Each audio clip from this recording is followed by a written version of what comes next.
Je reprends le Jean chapitre 16 verset 12. J'ai encore beaucoup de choses à vous dire, mais vous ne pouvez pas les supporter maintenant. Jésus avait révélé beaucoup de choses à ses disciples, seulement à ses disciples. Il avait parlé en parabole du royaume des cieux. Il n'a rien révélé. Mais toutes ces paraboles ont parlé du royaume des cieux, ce royaume des cieux qui est de retour aujourd'hui. Lui est de retour aujourd'hui. Il ne vous a pas tout dit, car comme il a dit, vous ne pouvez pas les supporter. Autrefois, lorsqu'il est venu, personne ne l'a accepté. Et aujourd'hui, de retour, le monde va le rejeter, encore une fois. Moïse avait dit dans Deutéronome 29, verset 3, « Mais jusqu'à aujourd'hui, l'Éternel ne vous a pas donné un cœur pour comprendre, des yeux pour voir, des oreilles pour entendre. » Même au premier temps, au temps de Moïse, lorsque Moïse a donné les lois et les commandements au peuple de Dieu, son peuple n'avait toujours pas compris. Ils ont transgressé, c'est pour ça que Jésus est venu mourir sur la croix, pour faire le chemin, être l'agneau, ramener le peuple, son peuple, vers le Père. Malgré sa deuxième venue, au deuxième temps, ils n'ont toujours pas compris. Je dis deuxième venue parce que au premier temps, c'était lui aussi. Ils l'ont vu et entendu sur le mont Sinaï, comme Moïse l'avait annoncé, comme Moïse l'avait dit. Aujourd'hui, nous sommes au troisième temps. Ce troisième temps où il est de retour, le royaume des cieux est parmi vous. Si au premier temps son peuple avait compris, il ne serait pas venu mourir au deuxième temps. Mais ils n'ont pas compris qui était leur Dieu, leur Créateur. Ce n'est pas que son peuple, mais c'est aussi toutes les nations. Son peuple a transgressé. C'est pour ça que les autres nations ont reçu aussi cette bénédiction, comme Romains chapitre 11, verset 15 l'a dit. À cause du péché de son peuple, les ennemis de son peuple, les autres nations aussi ont reçu cette bénédiction. Son peuple, le peuple élu, a été béni. Toutes les nations aussi ont été bénies par son peuple. Aujourd'hui, Christ de retour, il est là pour sauver son peuple et tous ceux qui croiront en lui. Mais il est là aussi pour juger, car il est le jugement, comme il vous l'avait dit. Celui qui ne l'accepte pas se rebelle contre lui sera sévèrement puni, jugé, jeté dans le trou de l'abîme avec le faux prophète et le dragon, la bête. Amen.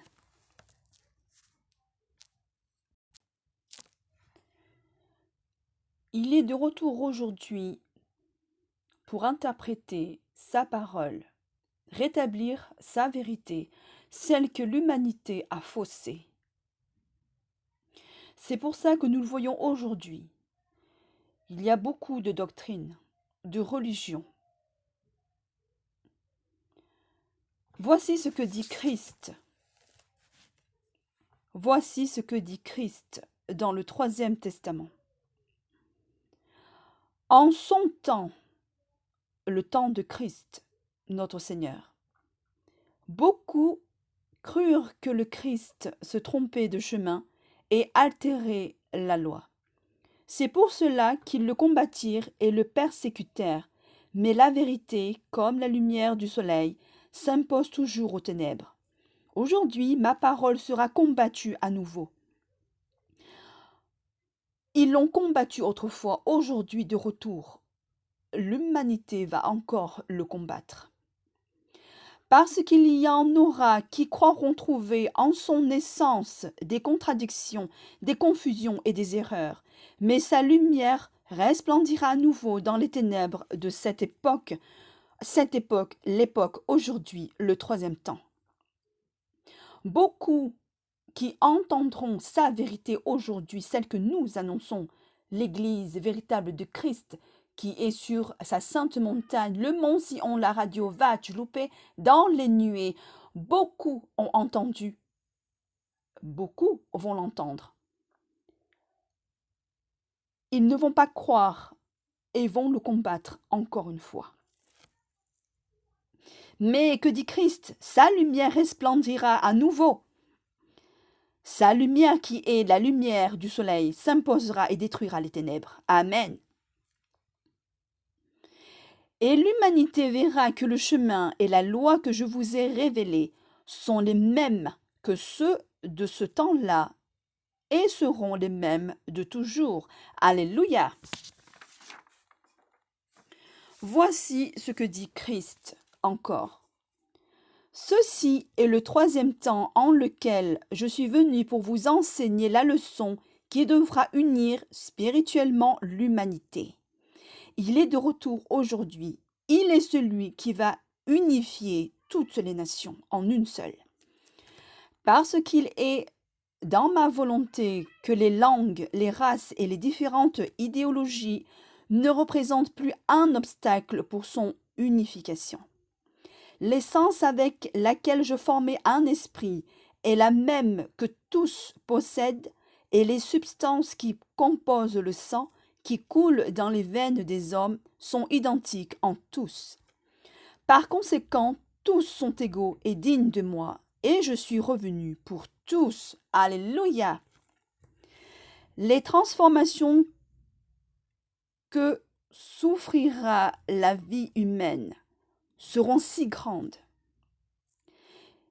qu'il vous paraîtra comme si un monde se terminait pour donner naissance à un autre.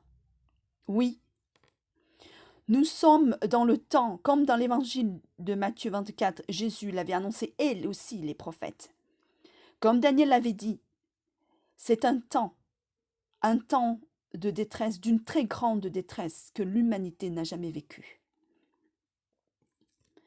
De même qu'en tout temps, la vie de l'homme a été divisée en ères ou âges, et chacun d'eux s'est distingué par quelque chose.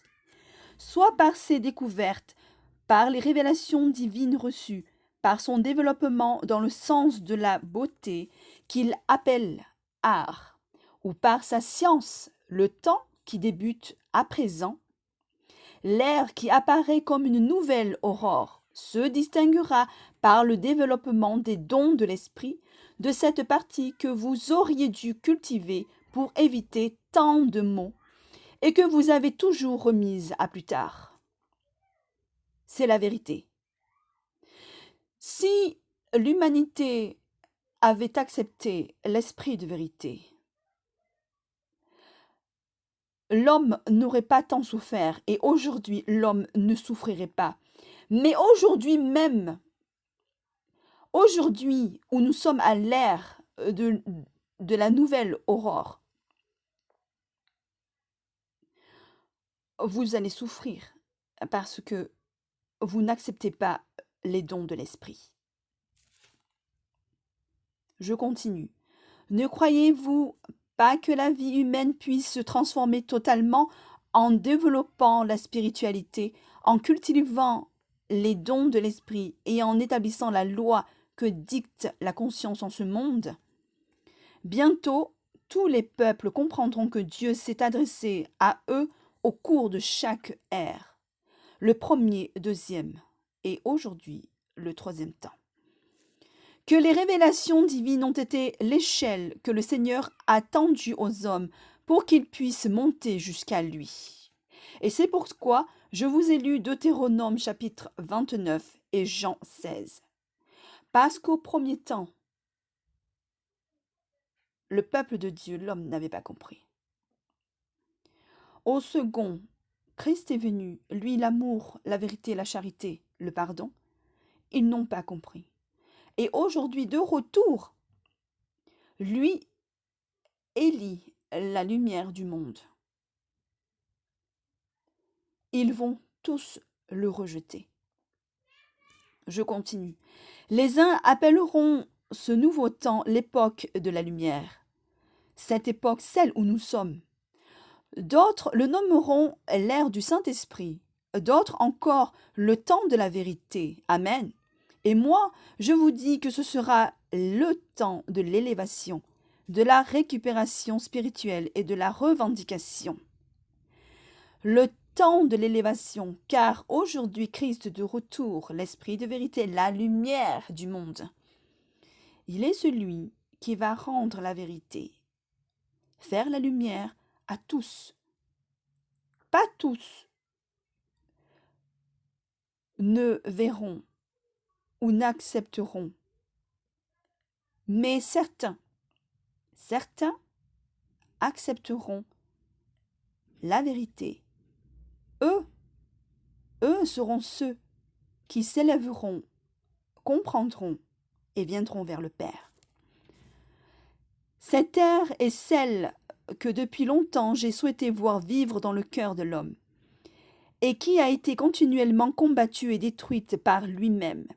Un temps dont la clarté soit vue de tous et sous la lumière de laquelle tous les enfants du Seigneur s'unissent, non pas dans une religion d'hommes qui en accueille certains et en rejette d'autres, qui proclame sa propre vérité et refuse celle des autres, qui utilise des armes indignes pour s'imposer ou qui donne des ténèbres au lieu de la lumière.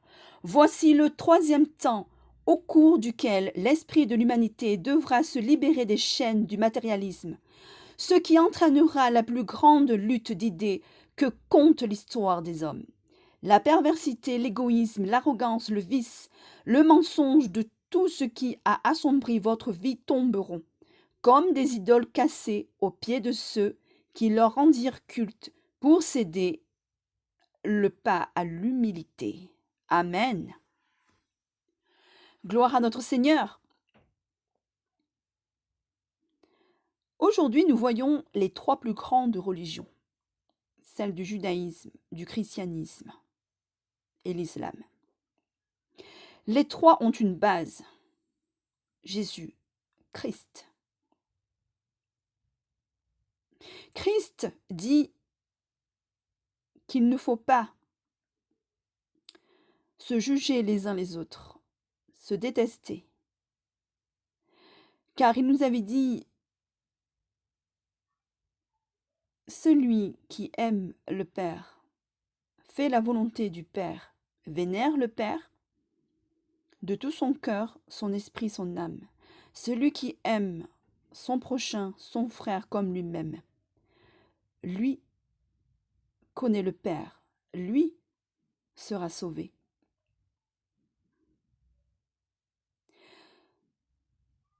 Nous avons la même base, Christ, qui est le commencement et la fin. Il est de retour pour casser le mur. Il est de retour pour unifier toutes les nations. Lui est l'amour et la vérité. Il vous avait parlé, il vous avait enseigné, mais vous n'avez rien retenu. lorsque tout sera accompli et lorsque vous l'aurez mis une seconde fois sur la croix, car il faut que l'écriture s'accomplisse. À la fin seulement, vous saurez qui est le véritable. Car aujourd'hui, même si nous vous l'annonçons, qu'est-ce que vous nous dites? Vous nous traitez de menteurs et de faux prophètes. Mais si vous aviez vraiment l'esprit de vérité en vous, l'intelligence du Christ, vous saurez que ce que nous annonçons ne vient pas de nous-mêmes, mais du Père. Car Jésus avait dit, « Mon plus grand témoignage, ce sont mes œuvres. » Il n'a jamais parlé qu'il vous montrera des miracles. Non, il vous avait dit simplement dans Matthieu chapitre 12, verset 37 si je me rappelle, le seul miracle que vous verrez, c'est celui de Jonas. Jonas, dans le poisson, c'est Christ, aujourd'hui de retour. Vous allez le persécuter, vous allez le faire mourir, vous allez le voir se relever et retourner vers le Père. C'est pour ça que je suis allée dans l'Apocalypse chapitre 6. Vous allez le persécuter, le tuer. Vous allez le voir se relever et aller vers le Père. Et ainsi s'accomplira ce que Jésus avait dit. Jean chapitre 3 verset 14.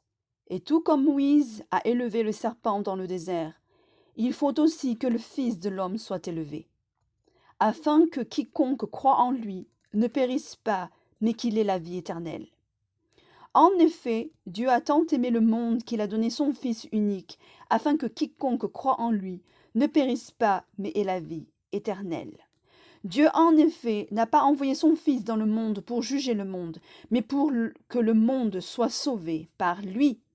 Celui qui croit en lui n'est pas jugé, mais celui qui ne croit pas est déjà jugé, parce qu'il n'a pas cru au nom du Fils du Dieu unique. Amen. Vous pensez que vous avez été baptisé et que vous avez accepté Jésus et que vous allez être sauvé. Faux. Puisque j'ai essayé, et c'est ce que je vous explique, au premier, deuxième et au second temps aujourd'hui, c'est le même. Il est celui qui était avant, aujourd'hui et dans le futur. Il est le commencement et la fin, l'alpha et l'oméga.